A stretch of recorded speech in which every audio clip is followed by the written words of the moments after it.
Okay, we can get started now. Good afternoon, everyone, and welcome to our July Teach Educational Rounds. Here with us today, we have Myra Fahim and Jodi Wolff, who will be presenting on engagement strategies for youth and vaping. So we're going to get started with CAMH's land acknowledgement first. So CAMH is situated on lands that have been occupied by First Nations for millennia. Lands rich in civilizations with knowledge of medicine, architecture, technology, and extensive trade routes throughout the Americas. In 1860, the site of CAMH appeared in the Colonial Records Office of the British Crowns as the council grounds of the Mississaugas of the New Credit, as they were known at the time. Today, Toronto is covered by the Toronto Purchase Treaty Number 13 of 1805 with the Mississaugas of the Credit. Toronto is now home to a vast diversity of First Nations, Inuit, and Métis who enrich this city. CAMH is committed to reconciliation. We will honor the land through programs and places that reflect and respect its heritage. We will embrace the healing traditions of the ancestors and weave them into our caring practices. We will create new relationships and partnerships with First Nations, Inuit, and Métis and share the land and protect it for future generations. So I now invite everyone to share where they are joining from today, which traditional territories are joining us from today. And if you're unsure, I'm going to put a link in the chat right now that everyone can use to find out. And in the meantime, you're also welcome to share something you're doing to learn or improve your commitment to reconciliation. And while everyone's doing that, I will just briefly share my own land acknowledgement. My name is Rachel. I am a second-generation Canadian located on the lands of the Mississaugas of the Credit, which is covered by Toronto Purchase Treaty Number 13. I continue to listen and learn about the stories and cultures of various Indigenous communities and ensure that their voices are heard. So I'm gonna just keep going with some housekeeping items, but please, I can see people are sharing in the chat, feel free to continue to do so. And yeah. I'm just going to take the time to share the upcoming Teach Foundational Health Educator Workshop. So this workshop is a 2-day in-person only workshop that will be taking place in Toronto, Ontario at the CAMH site on Queen Street West. And this will be taking place on September 5th and 6th. And the FHE workshop can be used as a requirement for both the Certified Tobacco Educator and the Certified Respiratory Educator credential, both offered through the CNRC. And this workshop is open to everyone, even if you're taking it outside of that credential, and there are no prerequisites to register. So I'll put the link in the chat right now for anyone who is interested in registering. But also if anyone just wants more information to see if this workshop's the right fit for them or just wants to get a better understanding of details, please feel free to reach out to us at teach@camh.ca. I'll put that email in the chat as well, and we'll be happy to answer any questions. And just a reminder that if anyone is interested in receiving a letter of completion for this Teach Educational Rounds, to first just have registered for this webinar and completed the pre-learning assessment. As well, we would want everyone to sign into the webinar using your first name and your last name. And finally, complete the evaluation and post-learning assessment, both of which will be sent out to everyone following this webinar. And as a bit more as our presenters today, Jodi Wolff is currently a manager at Intrepid Lab, where she practices as a clinician, educator, and social work leader. Jodi has a strong background in clinical service, applying evidence-based assessment and treatment approaches for addiction, concurrent disorders, and complexity. Her approach embodies recovery-oriented, trauma-informed harm reduction philosophy, and she has a passion for delivery of interprofessional training for concurrent disorders and motivational interviewing. And we also have Myra Fahim here for us today, who has worked in the field of nicotine dependence for over 10 years, formerly at Intrepid Lab. And currently, Myra is an assistant director of health promotion and evaluation at the University of Toronto. In addition to this, Myra has a private clinical practice where she is able to support youth and young adult clients as a mental health consultant. And Myra also has experience providing support for program development and trainings on workplace mental health, crisis intervention, and de-escalation. So welcome both of you. And here are our presenter disclosures for today. Just to note, all Teach Educational Rounds presenters are offered an honorarium, but the contents and acceptance of this honorarium does not impact presentation content. And Teach Educational Rounds content is centered on evidence-based guidelines from the following sources. And nonetheless, the delivery of these materials and verbal presentation and any discussion are representative of general principles only, and they do not remove the need for clinical assessments or treatment plans by healthcare professionals. And with that, I'll leave it to Jodi and Myra to begin their presentation. Thanks, Rachel. Okay, so, oh yes, now I have control over the slides. Welcome everybody. We're really excited to have you all join talking about a really ongoing hot topic, which the vaping piece, but also looking at youth and kind of the adolescent age group and what that means, what vaping means, and how do we engage in those conversations to support youth, especially given the trends that we're seeing. So we're going to jump in, and Jodi, I'll be advancing the slides so you can nod when you do your sections. I'll make sure to kind of stay on top. Hold on. There we go. So I'll hand it off to Jodi to get us started, and then we'll take everybody through. Perfect. Thanks, Myra. Thanks, Rachel. Pleasure to be here. Let's just talk about some of the learning objectives that we're hoping people will attain by the end of the session. So by the end of the webinar, you should be able to do three things. Identify risks associated with youth vaping, describe benefits of applying health promotion and prevention strategies with youth population, and apply strategies for engaging youth in conversations about vaping.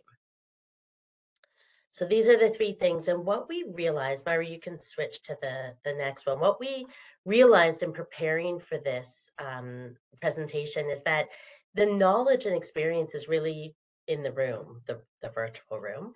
And so we wanted to get a better sense of what people were coming to the session with, what knowledge, experience. You know, you're the practitioners working with these people. And so we can look at the research and we can evaluate the research, but really you're doing the work.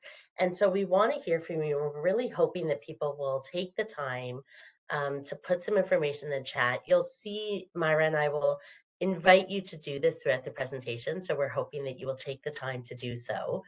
But to get started, if you could just let us know in the chat if screening for vaping, first of all, do you work primarily with youth? Let's start with that. If I can just see, is there an overwhelming amount of yeses or no? And primarily, so you might have a range of demographics you work with, but oh, yes, at school, yes and no. Okay, so it's really mixed. Mixed. Oh, I was seeing a lot more no's, but then a whole bunch of yeses came through. So, and sorry.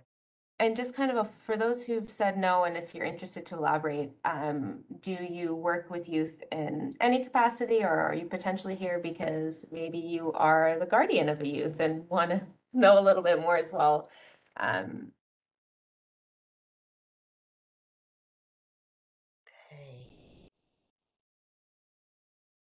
Awesome. Oh, those teachers have a tough job right now. Well, they always have a tough job, but in the context of vaping, this has been a tough one. Okay. So yeah, a pretty big mix, although I feel like maybe mostly not a primary, but it seems like everybody kind of is here because it's part of their role in one way or another. Yeah, and I invite you to think about, and you know, please add some comments in the chat if you'd like, but even just for your own kind of perspective as we go forward, is screening for vaping part of your standard assessment? I can remember working in addictions almost 20 years ago, and I remember when the smoking cessation, tobacco, screening for nicotine became part of our regular assessments that we would do with everybody. And it was a big shift for us to start asking everybody these questions. Is vaping part of that? Are people doing that? I think is a really important question. I know that if I have an 18-year-old nephew, and if I said to him, he's an athlete, and if I said to him, are you smoking cigarettes? Are your friends smoking cigarettes? He would look at me with disgust. Why would I ever? I'm an athlete. Why would I ever do that? But I happen to know they're all vaping. So there's a real kind of discrepancy in how and what we're asking. And if we're not asking specifically about youth vaping, we're not actually getting specific answers about vaping. So the what proportion are currently vaping, I'm curious what your thoughts are, but I'm also curious how accurate a representation that is of our community right now. So it's nice to see some people have changed the language to include vaping, because that is certainly becoming an important question. And the last one is, are they coming to you for vaping cessation support or something else? And the reason that we ask that question is because not only is it our responsibility to ask about vaping, but it's our responsibility to never assume that somebody is or is not vaping, regardless of why they're coming to you. So if they're coming to you for something completely different, still a really important question that we need to talk about is vaping. Is that something that they want to look at? And what impact that might be having on whatever behavior it is that they're coming to you for. And just seeing some of the responses come through. So it seems like some organizations are screening as part of their formal assessment, and some aren't. And I think I saw like here, where did it go? Yes, Ellen was saying we ask about vaping, but it's not part of your screening tool. So you ask about it in addition to the screening tool because you feel that it's a gap.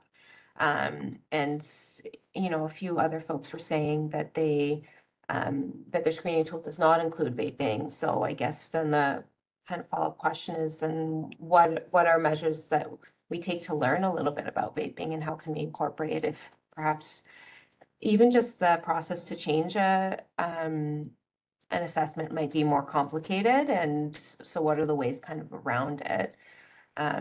So seeing that come through, and then that the youth are coming for something else, not necessarily coming for vaping. And I think I saw someone say that young adults are coming for smoking cessation with the hopes of using vaping for cessation. And so in our webinar today, we're not really going to be talking about the intervention specifically, and cessation specifically. That's actually will be next month with Dr. Tulloch. We'll focus on that. So we're kind of talking about the pre-stages, kind of that, a bit about that prevention and a bit about engaging in the conversation, and then in hopes that Dr. Tulloch next month will kind of take the next step. So stay tuned for that webinar to kind of focus on the cessation piece.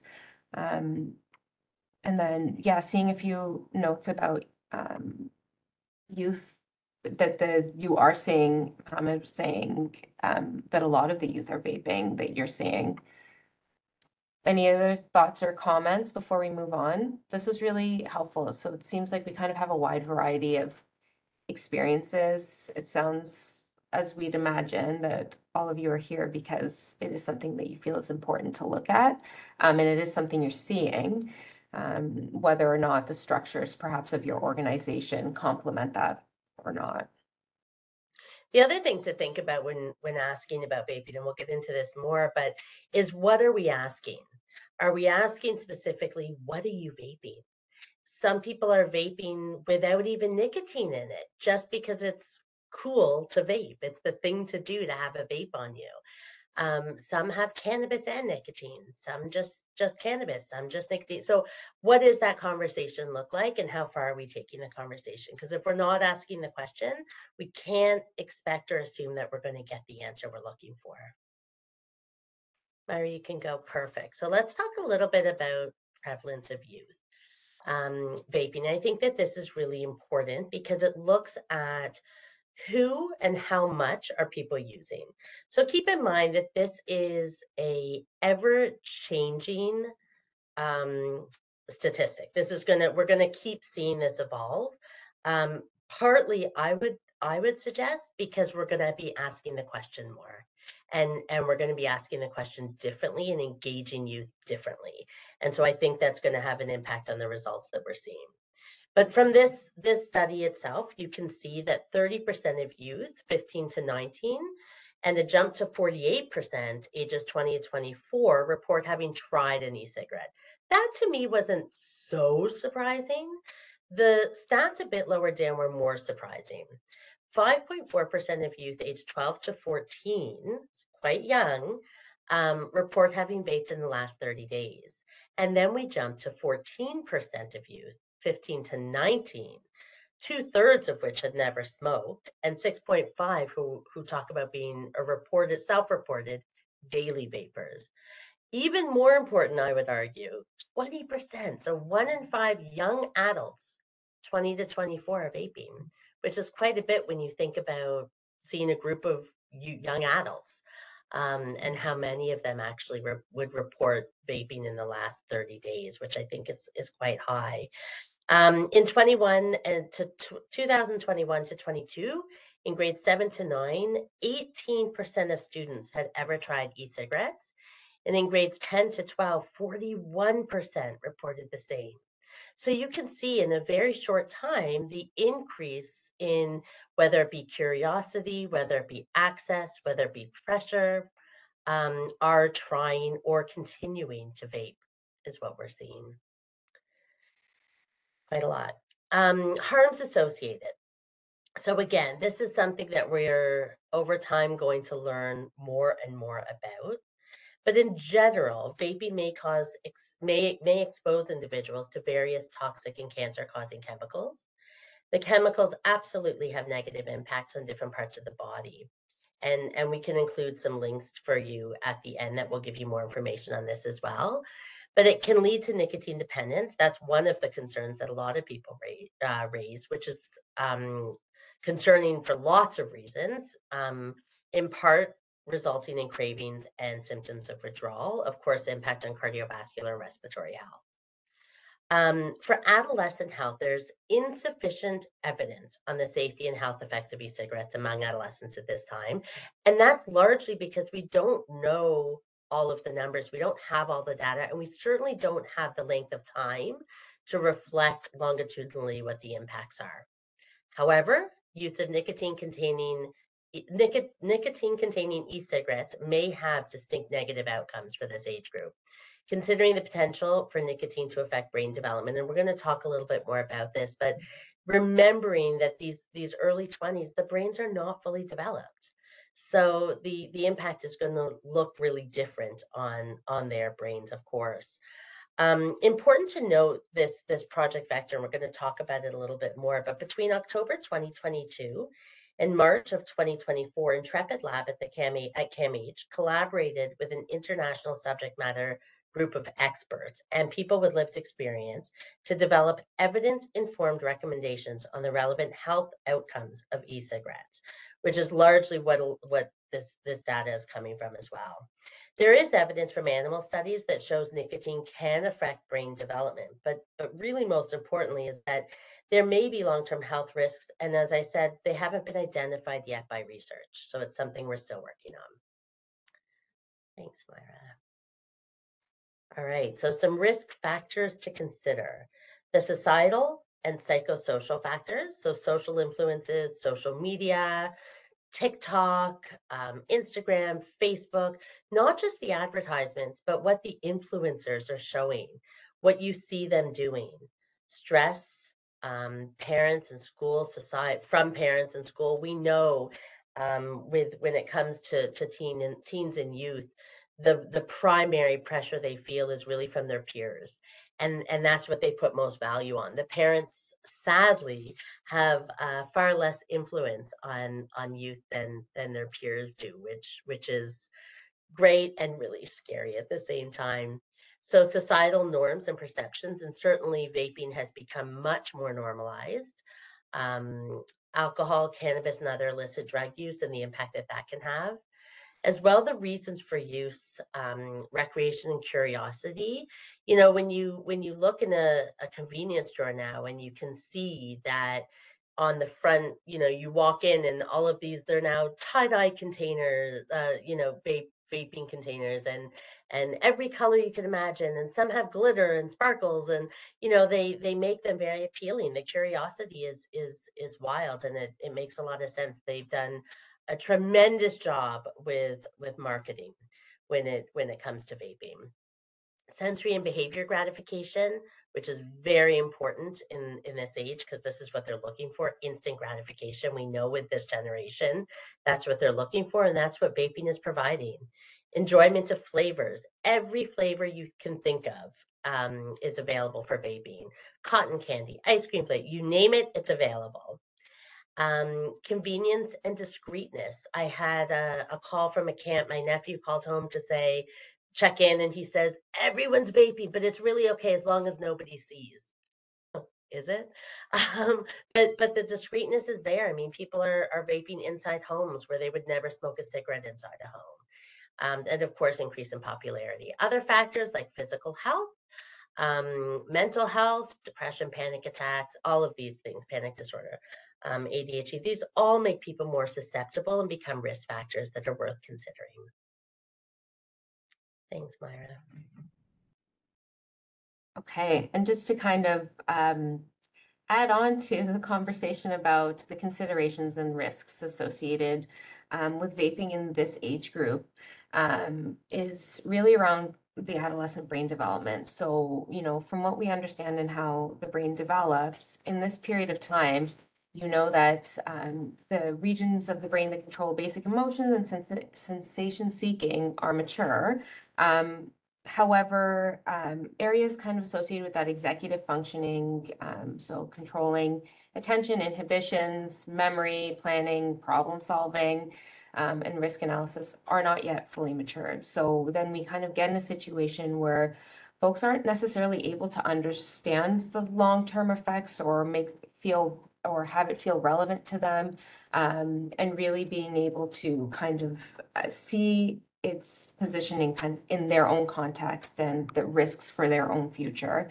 And then we also know that the dopamine system has a really strong impact in this age group, and that developmental vulnerability to reward may help us understand why there's that thrill-seeking, sensation-seeking, risk-taking behavior. So you kind of couple that with that inability to really manage or kind of inhibit our need to seek thrill and seek risk.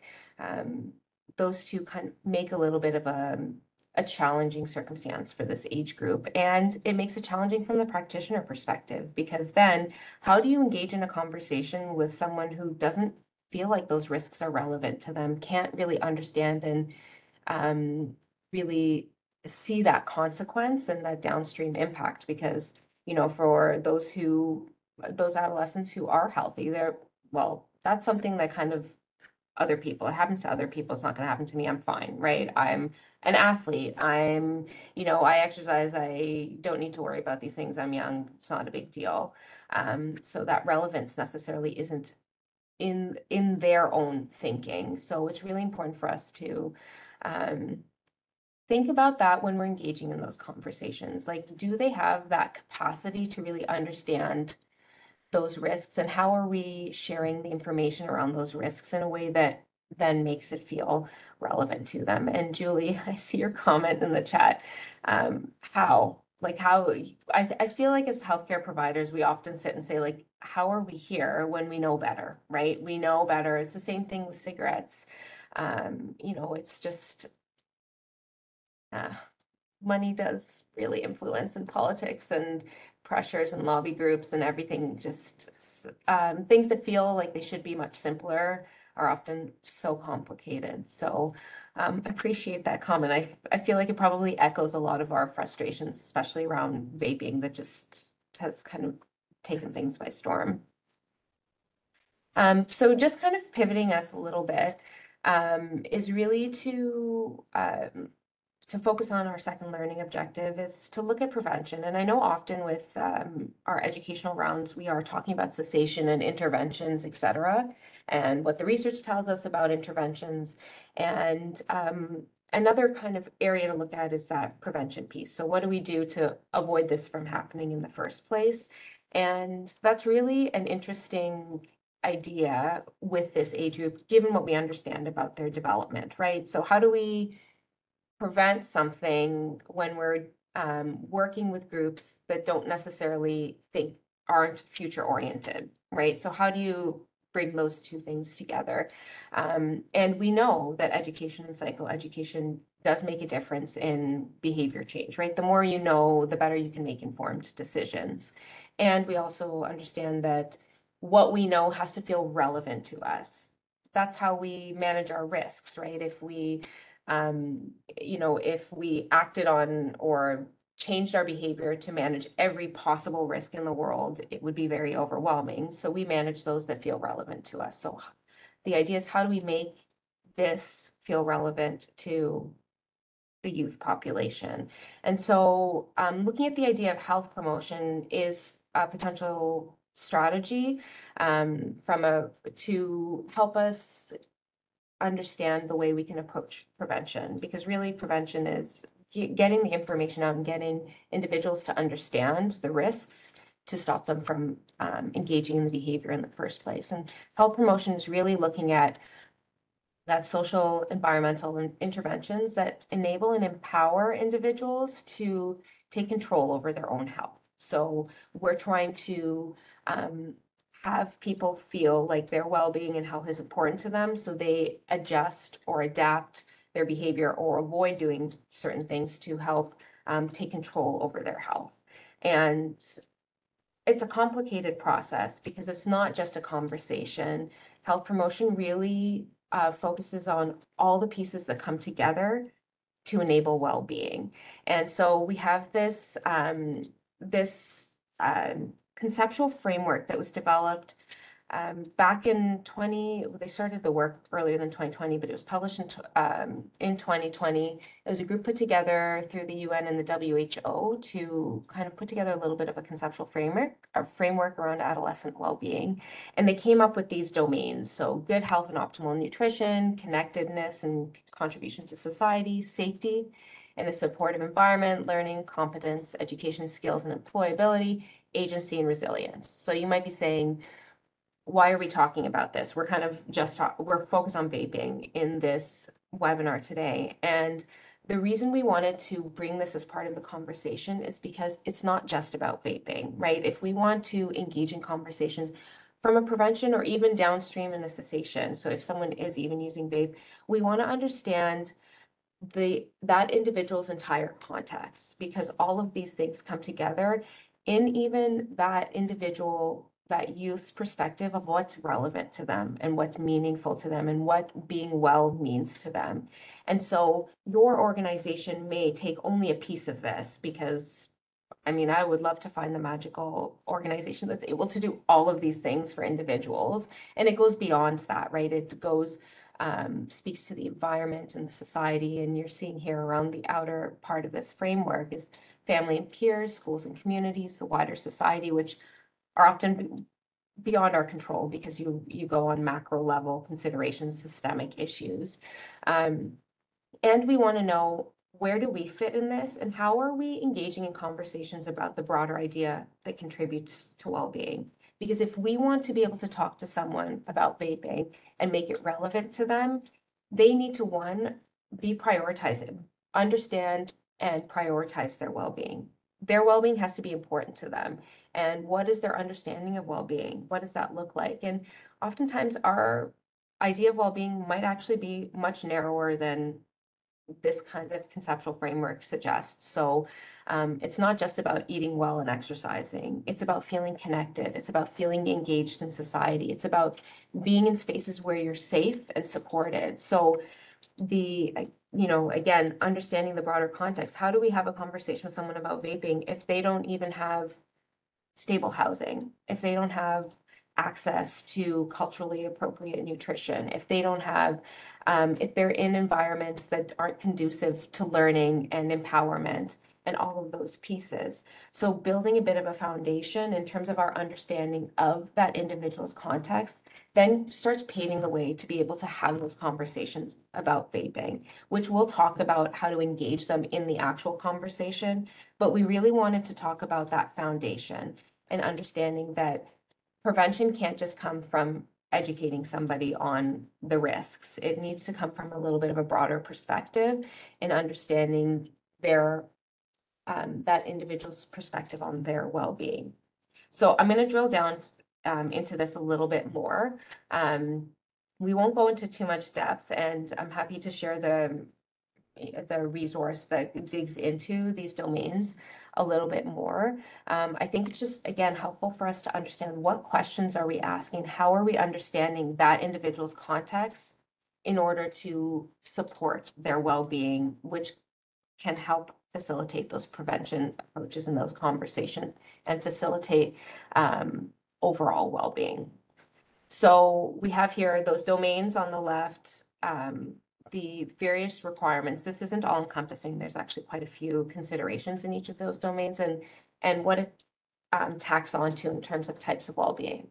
So agency and resilience is really just giving individuals an opportunity to develop their sense of self, their understanding of what their potential is, their ability to handle adversities is really important. So how are we able to handle challenges, which again can include those things that Jodi was talking about earlier, those risk factors, those peer pressures, all of that. What is their sense of self, their sense of autonomy, empowerment, their identity, and how is that contributing to their ability to handle those challenges?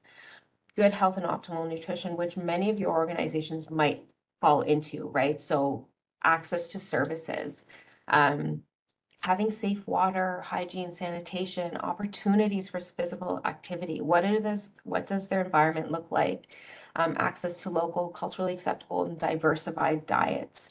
And I mean, in this economy too, these are food security is now becoming a huge issue too. So what does that look like in terms of supports to well-being and engaging in conversations again as a foundation before we even talk about vaping? Safety in a supportive environment, so protection from violence, their material conditions are met, equal rights and opportunities, non-discrimination, which can be a whole other way longer than an hour webinar talking about systemic issues and around access to services and equity. And that does contribute to someone's well-being, which we know, and there's tons of evidence behind.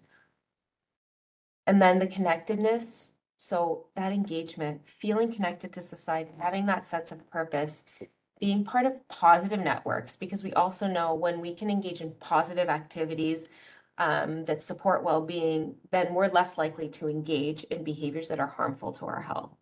Getting to be involved in decision-making, getting to develop personal responsibility and contribute to change. So having that sense of contribution to society is also really important. And then that learning, competence, education, skills, and employability. So again, the ability to learn and engage in continual learning, access to education, that ability to thrive and participate in society and participate in opportunities for skills building, age appropriate employment, etc.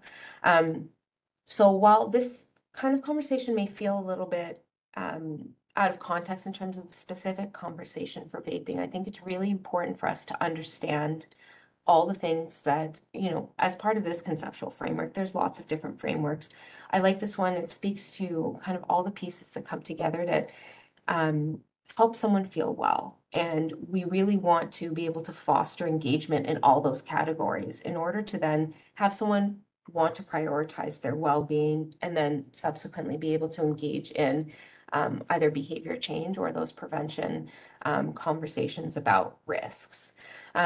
So I just kind of spoke a lot. I think it would, it would be interesting to hear, and I'll ask the question and then I'll flip back to the model so you can kind of see it. But what are the ways your organization supports adolescent well-being? And Catherine, I saw your comment come in here around peer support, which is a huge factor, especially around prevention and health promotion. And even in my role here, kind of working on campus, is peer support is such a fabulous way to engage in conversations that feel relevant, right? We're not kind of the, you know, that you don't have as much of that power dynamic, and that, you know, just healthcare providers just telling me what to do and kind of trying to take control, and this being able to have honest conversations about real experiences that you know, peers are dealing with. So that peer support and peer programming is very important, and a lot of organizations are starting to shift towards having peer support work, those peer supports, to be able to engage in those conversations. And so here I'm seeing a few things came in, but student leadership opportunities, totally. And then, yeah, this model, I really like the way it's kind of captured all of the pieces. And so, in public health, Heidi, you're saying we try to address those upstream domains. And so it's kind of, we all need to work together. And it's not, as healthcare providers, we're kind of tasked with more than just health. You're not just focusing on someone's immediate. I mean, that's the challenge, right? We have such depleted resources, and we're kind of expected to manage a whole host of different things. And finding ways to be able to understand and engage, and even if it's not within our scope in our organization, are there ways we can connect youth to be able to engage in these domains in order to support enhancing their well-being, and in order to empower them to want to seek advancements in their well-being, and to want to seek ways to engage in their communities, etc. So Shay, here we have youth navigators and central youth coordinator for youth wellness and suicide prevention. Yes, unfortunately, since there's such an urgent crisis in First Nations communities related to suicide, you do much more on suicide prevention, and that makes sense. And again, I think that speaks to the, do we have that foundation first, right? So before we're engaging in other conversations, do we have that safety? Do we have those resources and supports in place as a foundation to be able to support youth in that conversation? Because when we want to engage in those conversations, say about risks with vaping, it needs to feel relevant. And if I'm not having stable access to water, for example, that conversation about vaping is not going to feel relevant. So we need to really understand that broader context.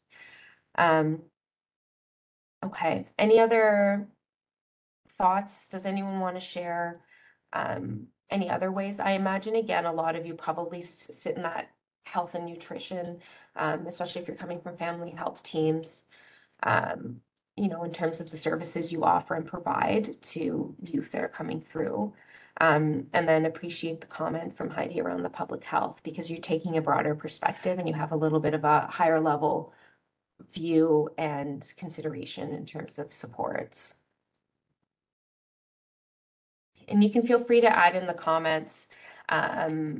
I know a few others came through, so we'll read through and make sure if any questions come up that we'll kind of capture them towards the end of the conversation. And so, so we'll take a pivot. So let's assume that we have this understanding of this foundation of what well-being looks like and means to the adolescent population. So we want to now engage youth in conversations. So that may include vaping, and we just want to be able to establish that relationship. We want to be able to have that safe space for individuals to engage in that conversation. So before we jump in with some of our thoughts and perspectives around what engagement looks like and how that conversation looks like, what are some strategies that folks in this group, because now let's crowdsource some ideas, what has worked and what's been helpful to folks when they've been trying to engage with youth? And you can kind of, we'll give a few moments for folks to type, and, you know, just any ideas. And if folks are saying, well, I haven't really found that that golden approach. And maybe you can also start sharing maybe what hasn't worked well, and we can see what comes through. This is great about hearing their voices. So often we assume or ascribe what somebody is thinking or feeling about something. So certainly asking them, encouraging their voices is so important. And You know, also, sorry. I was just gonna say, nobody likes to be told what to do, like across the board, whether you're 2 or 85, nobody likes to be told what to do, especially in that adolescent age group where you're trying to define your identity, you're trying to gain a sense of autonomy.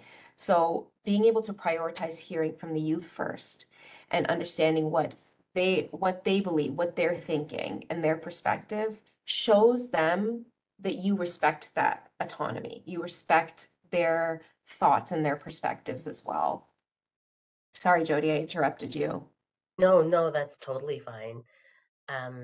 There's such good answers. Needing to build trust, which takes time.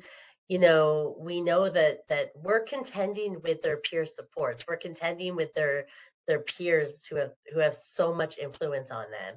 And so how do we build trust? How do we engage and create that safe space? And absolutely, it can take time, a lot of time. Um, Yeah.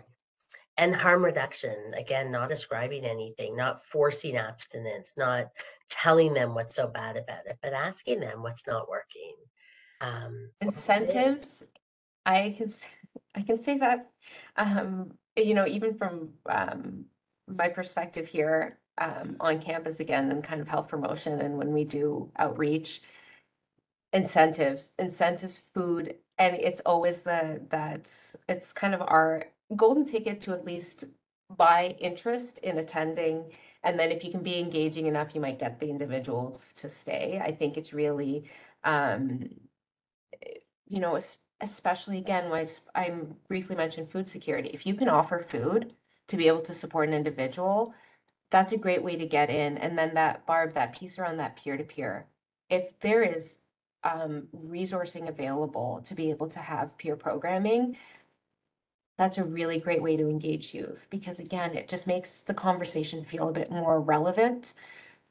The times are changing so quickly, and when you think you understand even just how to engage in the language with youth and the right things to say and all the words you can't keep up with, the language is even constantly changing, so that peer-to-peer can make a really big difference even just in terms of connection. And then some leadership opportunities, yes, interventions and supports created by youth for youth. Absolutely. Are we having the right voices at the table when we're developing programs? Because we're going to become outdated really fast. So being able to have the voices, those kind of end users, right? We want to support youth, so they should be sitting at the table telling us what they need to feel supported.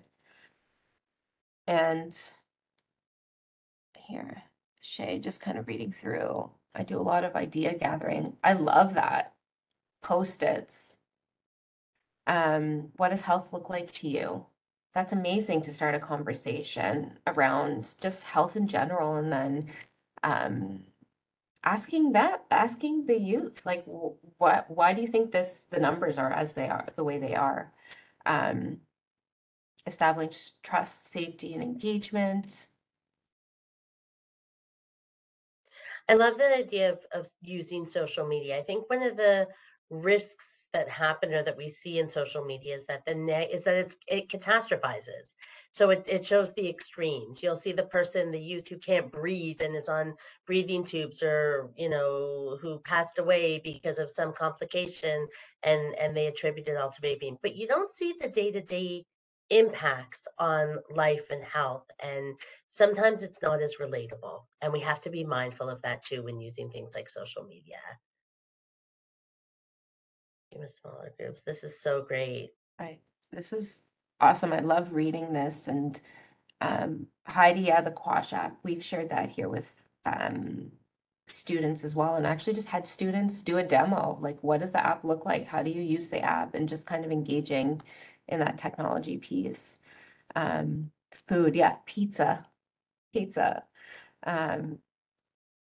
empathy, giving control. That empathy piece is really important. I think foundation of all our conversations, especially with this population, and that's really being able to think about how are we interjecting in those conversations? And, you know, we want to keep everybody safe, right? And we want to minimize risk as much as possible. And what are we doing to ensure that the youth is feeling empowered instead of us telling them what to do and what's right and what's wrong? How do we engage them in those conversations? Not adopting scare tactics, Taylor. Yeah, food and trust. I feel like those those are going to be our most common perspectives, and really appreciate this. And peer programming here, and hopefully everyone's had a chance to kind of go through. I think there's been a lot of ideas that have kind of come, and we're going to take that, and then I'm going to flip it to Jodi. We're going to talk about how to have that conversation and kind of take us to our question period at the end. Yeah, I'm mindful of time. I'll try and kind of whiz through these couple slides. But of course, for anyone that knows me, you know that motivational interviewing is gonna peek through anything that I do, and it does here as well. How to have a conversation, how to engage, how to connect, how to meet people where they're at, and creating a safe space is imperative to doing that. And we highlight physical space here, but of course many of us are now hybrid, we're now in virtual spaces. So thinking about how to make that space safe, establishing boundaries, being consistent, building rapport, listening, giving space for people to talk and share and be exactly who they are and where they're at is so important. Maintaining confidentiality, but being explicit about that, so that people know, our youth know, that this is a safe space to be able to have difficult conversations, to be able to say, I actually don't want to vape. I was just curious. And now, I don't know why, but I'm doing it. And really looking at how can you stop? How can you change your use or your relationship to what you're doing, to your behavior? Okay, Myra, you can go to the next. And having the conversation in relation to our communication style, eliciting current knowledge. So we talked a little bit about avoiding the fear tactic, right? Giving people that space to be exactly who they are, to ask questions. We talked earlier about the fact that we don't have a lot of information. We don't know what the long-term effects are. Let's talk about that. Let's be honest and sincere about that. Let's invite our youth to say the same thing. I actually don't know how it's affecting me. I'm still, doing gym class. I'm still going for my runs. I'm still, doing A, B, and C. I actually don't know how it's affected me, but I keep hearing it's not so good. Let's have that conversation.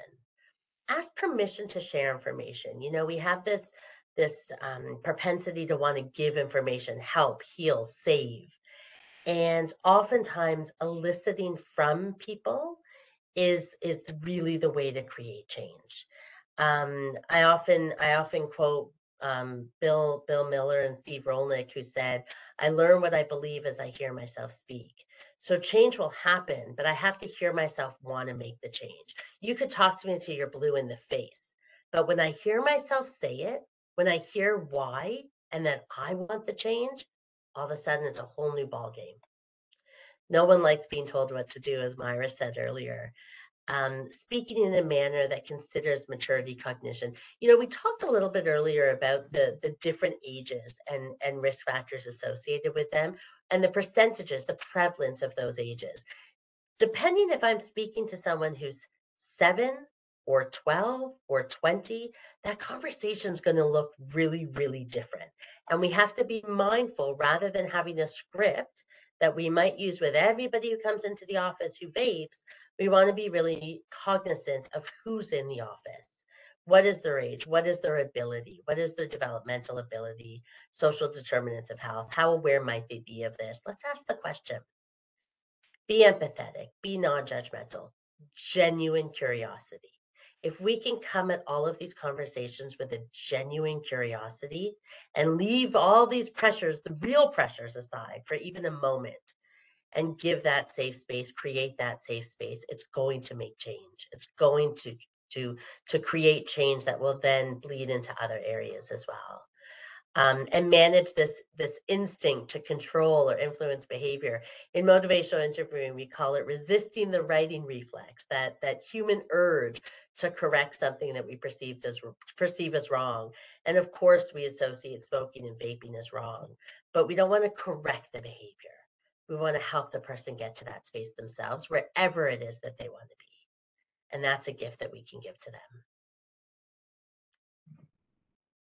All right, so we're just over time. We're supposed to open for questions at 10 after, but let's talk a little bit about resources, and these will all be made available to you. The lower risk nicotine use guidelines, the vaping cessation guideline resource, and Project Vector, which I referenced a little bit earlier as well. Myra's included a resource here for you to take a look at as well. And I think we can open it up, Myra. Let's get to the next one. I think we can open it up to questions and see if anyone has anything specific, any burning ideas or questions. I see that we've lost Rachel's picture, so hopefully we haven't lost Rachel. I think she's having a little bit of trouble with connection, so we'll wrap it up for her if she's not able to get back on. So Yeah, we can of do that after course. questions, give ourselves a couple minutes at the end. Absolutely. Absolutely. Is there any questions or anything that people are wondering about or particularly curious about? Now would be the time. And I'm just going back. I know some questions.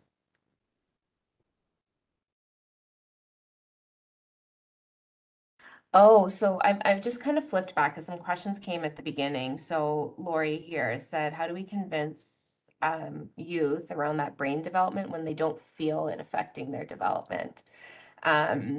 So I think really it's not necessarily about needing to teach the adolescents that, well, you can't, you have a propensity for risk-taking behavior because of your development, but to really to help them understand, well, so assuming that, say they're vaping, so what does vape, like, what are some good things? What are some not so good things? What do they think the impact looks like? Engaging them about what their thoughts are on specific things, as opposed to, trying to teach them that maybe their brain's not developed enough, and this is why they may not be able to think about it, and they should listen to us because kind of we have that development and we have that understanding. Because ultimately, we can't control that individual's behavior. So if we can drive that conversation from their end, so we can take that understanding of brain development and just keep that in the back of our mind, because that can help guide how we have the conversation. So instead of us focusing on, focusing a conversation specifically on minimizing risk and talking about, well, this is how it's going to affect your future, and this is how it may make you sick, and this is how all those things, engaging in that genuine curiosity that Jodi spoke to be able to get us to open up the conversation and really shift from that righting reflex and really focus, allow the individual to know, I'm not trying to correct your behavior. I'm not trying to tell you what you're doing is wrong. I'm not trying to do any of those things. I want to give you a space where we can be honest and vulnerable about the experiences and create opportunities to build that trust. And then you then may have that circumstance in which they then seek some understanding from you, seek some information from you. But we can't start that way. We have to start from that individual, that youth, and allow them to drive that conversation. And when they create those opportunities, and that's even in the previous slide around asking for permission even before we share, right? And making sure we have that space and that willingness from that individual to hear.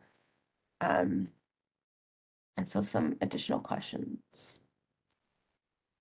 Sorry.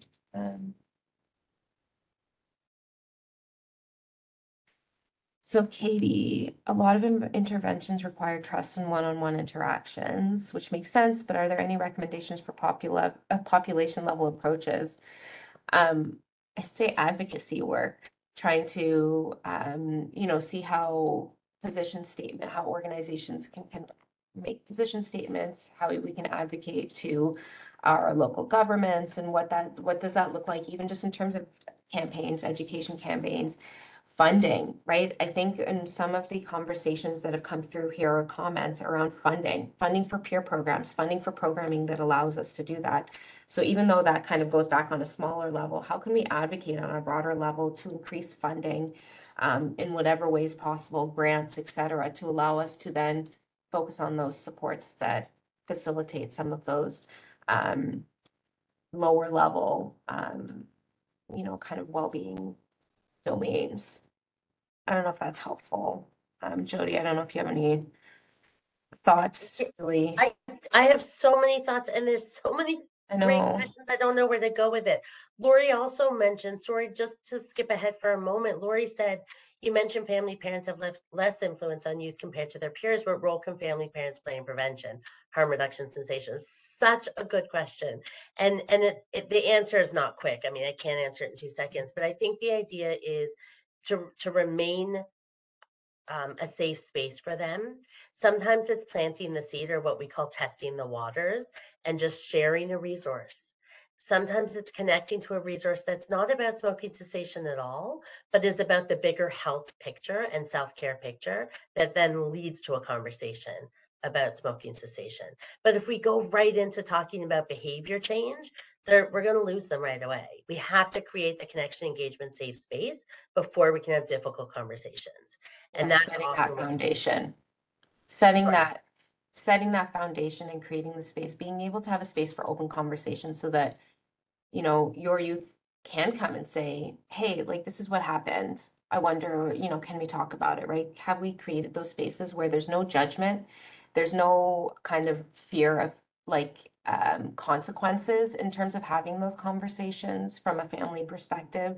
So really being able to create that space, I think, is the most important piece. And role modeling. What are we doing in the home to role model well-being, right? How are we taking care of ourselves to role model that to youth around what does that look like to take care of ourselves? What does well-being look like? If we can role model it, we might be able to engage in those conversations. Stephanie also asked about FHT. We don't have a lot of visits with youth. Any suggestions to engage? For example, ensuring screening goes with PAPs, etc. One thing to think about is what's on your website. What posters are up when people walk in?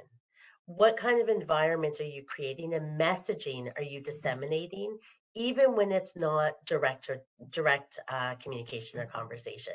Is something to think about. But the fact that you're even asking the question shows that you would pay attention to such things, which is amazing. What are your thoughts about that? This is so hard.